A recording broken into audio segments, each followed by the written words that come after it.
मैं हूँ गौरवाची। और जैसे कि हम लोग जानते हैं कि बहुत सारी अध्यात्म से जुड़े स्थान हैं, धर्म स्थली है, उसी से संबंधित 4 धाम में एक धाम हमारा बद्रीनाथ बद्री विशाल है, जहाँ पर आज आपको एक एक करके जुड़ी मान्यताओं के विषय में और जो भी महात्म्य है वो सब आपको बताएं। क्या है बद्रीनाथ धाम के 6 महीनों तक बंद रहने का कारण? मंदिर बंद होने पर भी क्यों नहीं बुझती इस मंदिर की अखंड ज्योत? ये है नर नारायण का मंदिर है, क्योंकि यहाँ पर एक नर और एक नारायण के विषय में बताया गया है।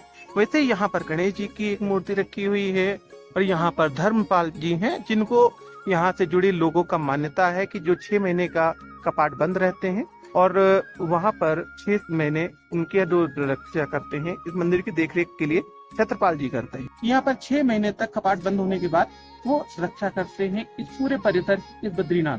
तो आइए ज्यादा जानकारी के लिए यहाँ के एक पुरोहित हैं, उनसे जानकारी करते हैं। क्या शुभ नाम है महाराज जी आपको? हिमांशु। अच्छा हिमांशु जी, यहाँ के थोड़ा विषय में बताएं। यहाँ पे क्षेत्रवार घंटा कर दिया है जी।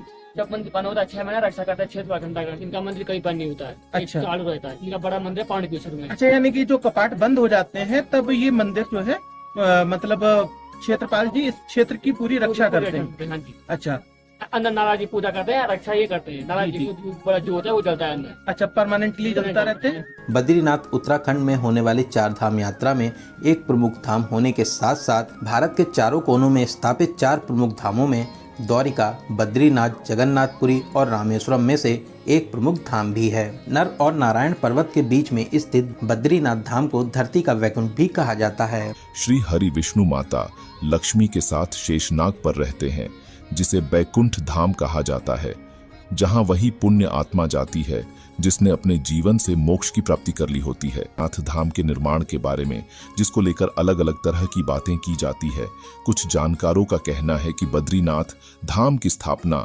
भगवान नारायण के द्वारा की गई थी। आपको शायद यह नहीं पता होगा कि बद्रीनाथ धाम पहले भगवान शिव का स्थान हुआ करता था, जिसमें भगवान शिव अपने पूरे परिवार के साथ इस धाम में निवास करते थे।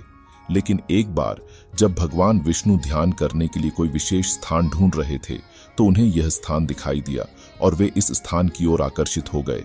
और यह सब जानते हुए कि यह स्थान उनके आराध्य भगवान शिव का है, तो वे इस स्थान को भगवान शिव से कैसे मांगते। इसीलिए उनके मन में एक लीला करने की आई। उन्होंने एक बालक का रूप ले लिया और वे जोर जोर से रोने लगे, जिसे देखकर कुछ देर बाद माता पार्वती की उन पर नजर गई, लेकिन वह बालक चुप नहीं हो रहा था। और जब माता पार्वती उनको अंदर लेकर आई तो भगवान शिव समझ गए कि यह नारायण की लीला है। भगवान शिव ने कहा कि तुम इसे छोड़ दो, यह बालक स्वयं ही चुप हो जाएगा। लेकिन माता पार्वती नहीं मानी और नारायण रूपी बालक को अंदर सुलाने के लिए ले आई।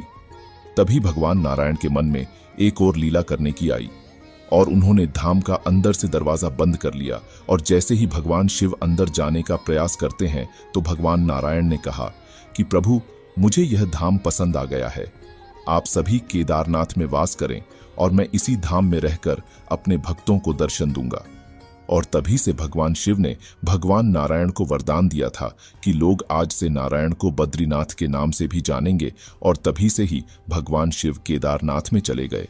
इसलिए ही इस धाम को चारों धामों में प्रमुख माना जाता है।